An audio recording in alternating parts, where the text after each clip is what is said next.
Hey, I'll check out the audiobook of Lew Rockwell's Fascism versus Capitalism, narrated by me, Scott Horton, at audible.com. It's a great collection of his essays and speeches on the important tradition of liberty. From medieval history to the Ron Paul Revolution, Rockwell blasts our statist enemies, profiles our greatest libertarian heroes, and prescribes the path forward in the battle against Leviathan. Fascism versus Capitalism by Lew Rockwell for audiobook. Find it at Audible, Amazon, iTunes, or just click in the right margin of my website at scotthorton.org. All right, you guys, welcome back to the thing here, man. I'm Scott Horton. It's my show, The Scott Horton Show. Hey, guess what? I got Sheldon Richman on the line. Hey, Sheldon, how are you doing? I'm doing fine, Scott. Thanks for having me back. Very good to have you on. Sorry, everybody, for the audio quality. My Skype computer exploded. I'm going to work on that. But anyway, I can hear you okay. Sheldon, I'm happy to have you on the show because there's some things I want to ask you about. Some things that, of course, you've written about. Oh, and you guys know Sheldon. He's from all those libertarian institutions that you've heard of over the years. And as a regular writer for antiwar.com, his own website is sheldonrichman.com. Free Association, it's called. Free Association at sheldonrichman.com. And if you just type in Sheldon Richman China, you'll get all kinds of stuff. Decades worth of articles about trade. And so I guess kind of sort of the way I want to set this up, Sheldon, is to try to put you on the defensive here. Evil establishmentarians like Jeb Bush and Hillary Clinton, they like all these big free trade deals with countries like Mexico and China. And the insurgents from the outside, Trump and Sanders, they're sticking up for the American worker and the American people and saying we're sick and tired of these corporations moving all of American people, American workers' jobs overseas where they don't have jobs anymore. And now even studies coming out talking about life expectancy getting shorter and shorter for people as they just sit home drinking and smoking and dying instead of working. Because I don't know if you saw this, but there's a viral video that Trump referred to in the most recent debate that was going around last week of this air conditioner company announcing to everybody, sorry, dude, we're moving the factory to Mexico. That's the way it is. Business is business. Got to keep costs down.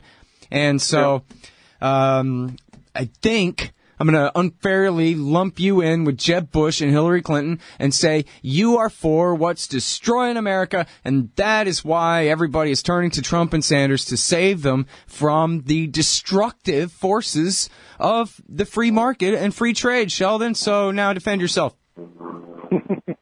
Well, I must lodge a protest at being thrown into the same bin with Jeb Bush and Hillary Clinton and those others. Okay. Just as a quick aside, Trump ought to be of really mixed emotions about Carrier moving to Mexico, because if Carrier moves to Mexico and creates a lot of jobs down there, that'll be fewer Mexicans will sneak across the border to come here. So he should be happy about that. Yeah. So I don't know why he hasn't at least given us a little asterisk to his complaint about that. But here's what I'd say overall, just to get to the big picture first. Historically in the United States, free traders have given free trade a bad name. And by that I mean the leading American office holders and influential people throughout, from the very beginning of the country. But when they talked about trade, the people that were regarded as open to trade still saw that as a government policy. They wanted the government to open up, and this was true of, obviously, manufacturers and merchants and whatnot. They wanted the government to open up markets, whether using the full, range of tools available, or I should say weapons, from diplomacy all the way to gunboats. That's what was considered free trade. And, of course, the opposite side of that is you could withhold trade. And we saw presidents from early on, John Adams, Thomas Jefferson, James Madison, they used trade as a weapon. They imposed embargoes. Jefferson called it peaceful coercion, if you want to make some sense of that term. So trade, even among people who were open to trade, liked the idea of trade and didn't want to close themselves off, who were not, let's say, mercantilists, still saw trade as government policy, which means it was still being done at the bidding of particular interests. It wasn't just, hey, let Americans as individuals or as voluntary groups of individuals trade with whomever they want. Nobody was taking that position. Oh, maybe there were a few people that we would regard as the libertarians of the day, but they were not the influential people. They weren't making policy. So trade has always been seen as a government tool. And so these so-called free trade agreements, we shouldn't be surprised if that's just another form that this has taken. And these agreements, which are always, 1,000 or more pages? I mean, if it's really free trade, why would you need 1,000 pages? You just say, at midnight tonight, all trade restrictions in the United States are hereby repealed. Period. That's it. Instead, there's all kinds of commissions that are set up, and people can claim, hey, these are unelected commissions. How do we know what these bureaucrats who get appointed, how do we know what they're going to decide? What's the recourse if we don't like the decisions? There's all those problems. A very big problem, which I heard you mention the other day, is these so-called free trade agreements always impose very strict IP regimes, intellectual property regimes, on developing economies. In other words, our so-called, I'll say our, it's not mine, but the establishment's view of how patents and copyright should be enforced, or should be enforced at all, are imposed on budding economies, which has a stifling effect that makes them dependent on American manufacturers. That's not free trade.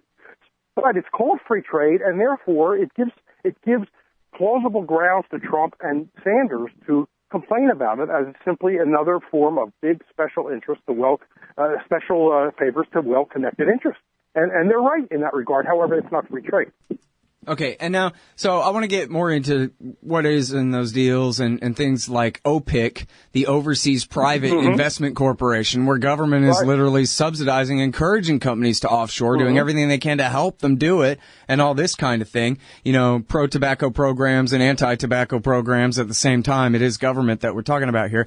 But what about that maybe, I don't know, Sheldon, it sort of kind of sounds like a cop-out, like, well, yeah, but true communism ain't been tried, and no true Scotsman would ever do a thing like that, so you must not be one. Because, after all, Chinese will work for cheaper than Americans will. You can't deny it, man. Labor is cheaper in poorer countries, and so it makes perfect, just on paper sense for American corporations to move their factories over there. Why wouldn't they? China makes the same complaint about Vietnam and other places, so Trump is only partially aware of this. He'll complain about China, and then he'll throw in Vietnam and say, well, you know, Vietnam too. In other words, the wave of development toward places with abundant labor, and therefore low-cost labor, is already passing China by, and people in China complain about that. So that's the way of the world. Under freedom, that's going to happen. But that doesn't mean people are then in a dynamic economy. If the U.S. economy were actually freed, that doesn't mean people then are forever unemployed and sit around and commit suicide and drink and do that because there's nothing else to do. In a dynamic economy, I mean, look at all the jobs that exist today, even in our corporatist economy, that didn't exist 10 years ago, 20 years ago, 30 years ago, 50 years ago. 50 years ago, we'd sit back, and if I said, well, you know, people will get work, programming phones that we're going to carry around in our pocket. They're going to be more powerful than what they can put in a satellite today. You'd say, what are you, a dreamer? Are you crazy? In other words, we don't know what will come along if the economy is actually free. But we know some things will come along. We can make that kind of pattern prediction, to use the Hayek phrase. New things will come along, even if we can't say exactly what. Now, that gives us some disadvantage in making an argument, right? Because we have to point to something vague. Oh, yes, something will come along. That's how. So you can easily say, oh, sure, something will come along. Fine. But look at the past. Look at the past. You know, imagine somebody from 1700 coming to the United States, coming to our time, and looking around, and you're taking them on a tour of the economy, of our society, and you show him your iPhone, and he'll say something like, well, that's very cool and all, but how do you draw people away from the farm? I mean, don't you need people to grow food? How can you afford to have them making this thing, not food? Food's more important than this. And you'd say, you don't get it. We didn't draw people away from the farm. They weren't needed on the farm anymore. Now they're making iPhones or whatever they're making. I know iPhones are made in China, but something else. That's how economic development occurs when economies are free. All right, now hold it right there. I'm going to pretend to argue with Sheldon Richman as best I can more on the other side of this break. SheldonRichman.com and antiwar.com for his great stuff. Hey, all Scott here. If you're like me, you need coffee. Lots of it. And you probably prefer it tastes good, too. Well, let me tell you about Darren's Coffee Company at darrenscoffee.com. Darren Marion is a natural entrepreneur who decided to leave his corporate job and strike out on his own, making great coffee. And Darren's Coffee is now delivering right to your door. Darren gets his beans direct from farmers around the world. All specialty, premium grade with no filler. Hey, the man just wants everyone to have a chance to taste this great coffee. darrenscoffee.com. Use promo code Scott and you get free shipping. darrenscoffee.com.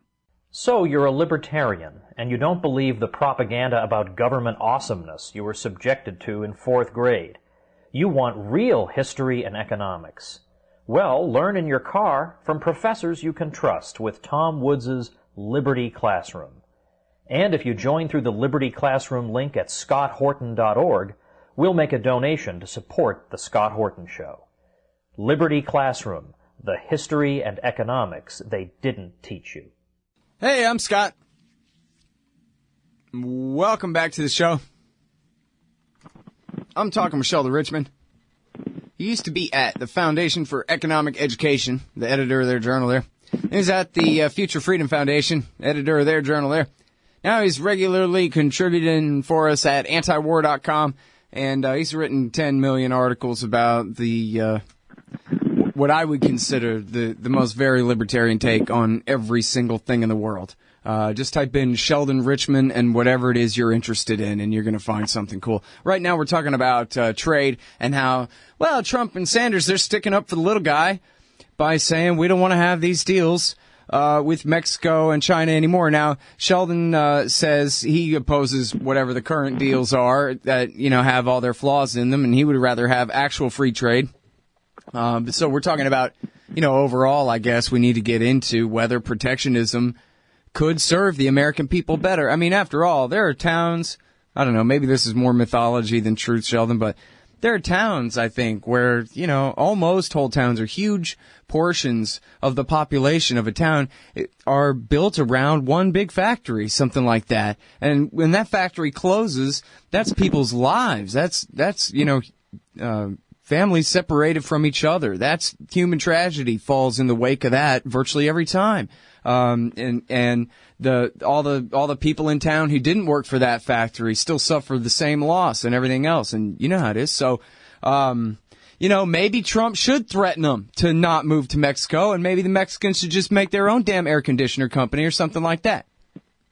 Well, look, here's the problem. And, when you legislate stagnation, which is what you're saying, if we're honest about it, legislate against change, freeze change, you hurt a whole lot of other people, including people in the United States. Not only does it harms the people who are way poorer in other countries, but it hurts Americans too.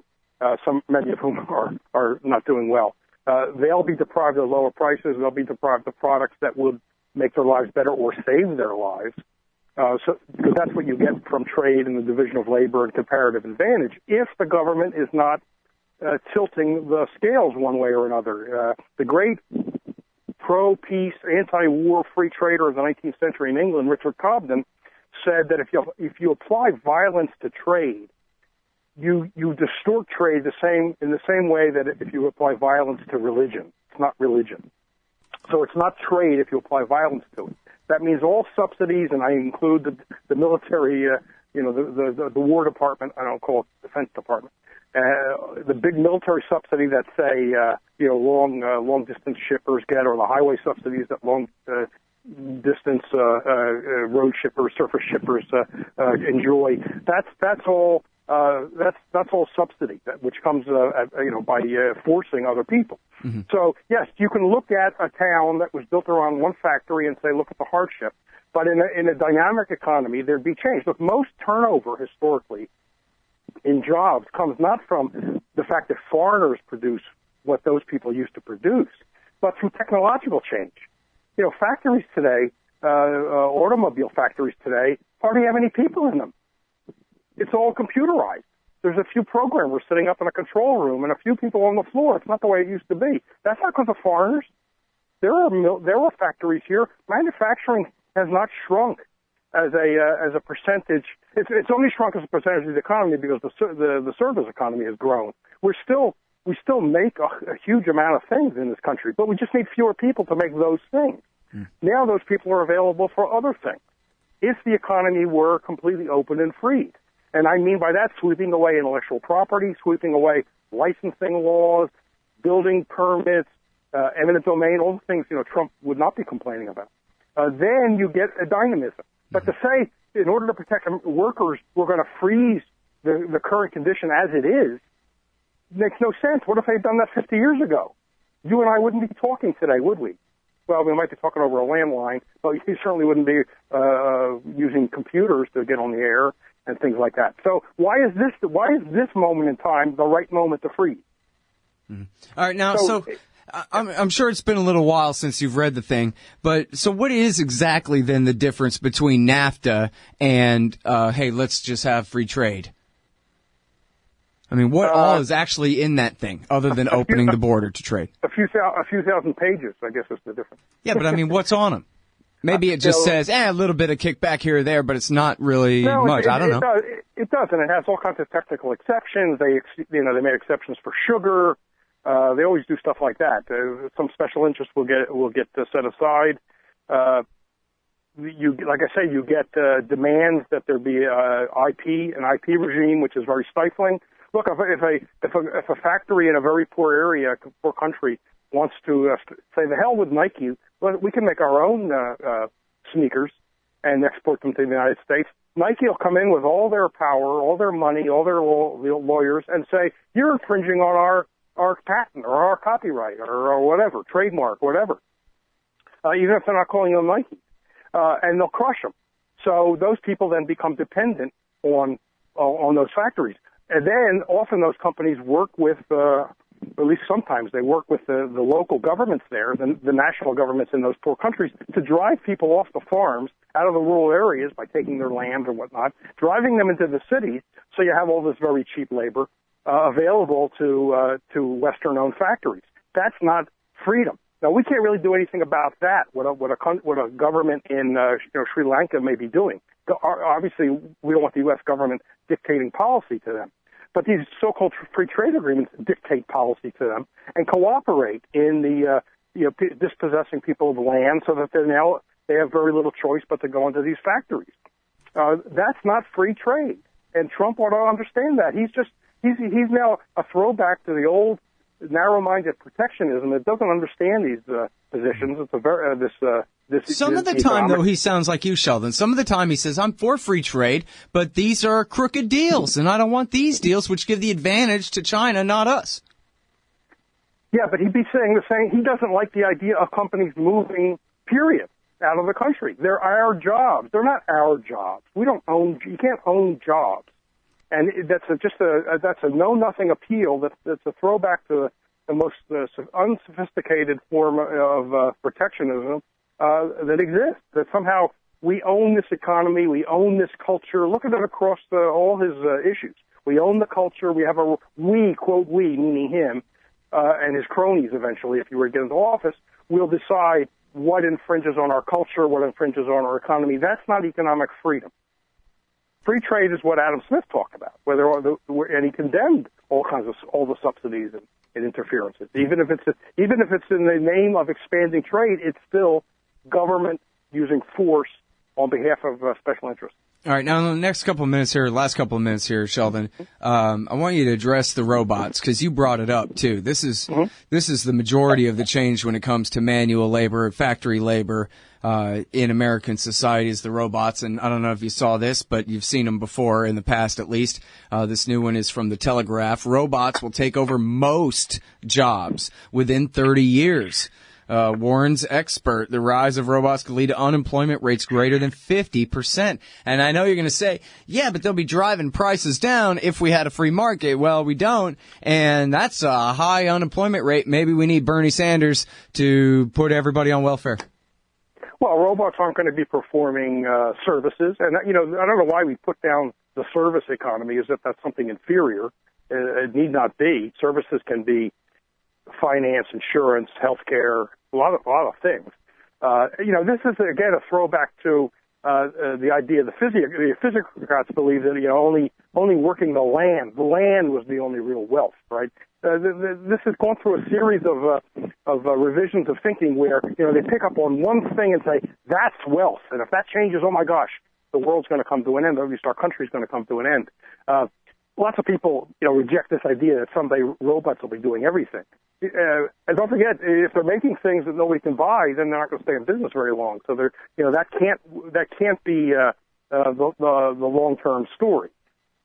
So I think that's we can reject that. I mean, I know Tyler Cowen, even a fairly free market guy, has warned that we're in for this great stagnation. But even in his own thesis, he's just saying, oh, this could easily get reversed through some big discovery in 10 years. But it's always bad to bet that there's not going to be some breakthrough that people make in the future, because if they're free, there's an incentive, there's an entrepreneurial incentive, namely a profit incentive, to make those big breakthroughs. And look at the breakthroughs we lived through that people weren't predicting. Most people weren't predicting. The few people that did were thought to be just visionaries who were unrealistic, utopians.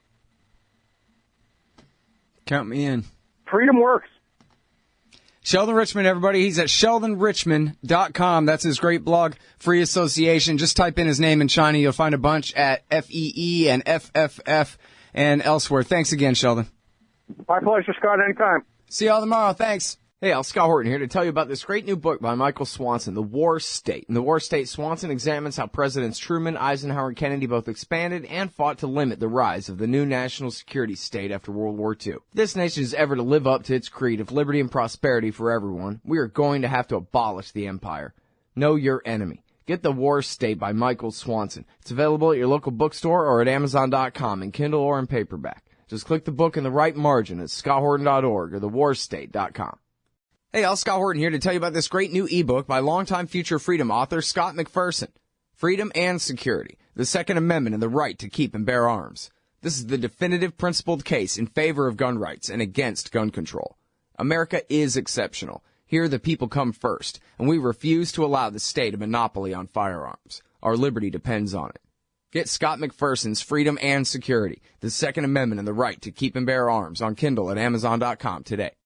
You hate government, one of them libertarian types, or maybe you just can't stand the president, gun grabbers, or warmongers. Me too. That's why I invented LibertyStickers.com. Well, Rick owns it now, and I didn't make up all of them, but still, if you're driving around and want to tell everyone else how wrong their politics are, there's only one place to go. LibertyStickers.com has got your bumper covered. Left, right, libertarian, empire, police, state, founders, quotes, central banking. Yes, bumper stickers about central banking. Lots of them. And, well, everything that matters. LibertyStickers.com. Everyone else's stickers suck.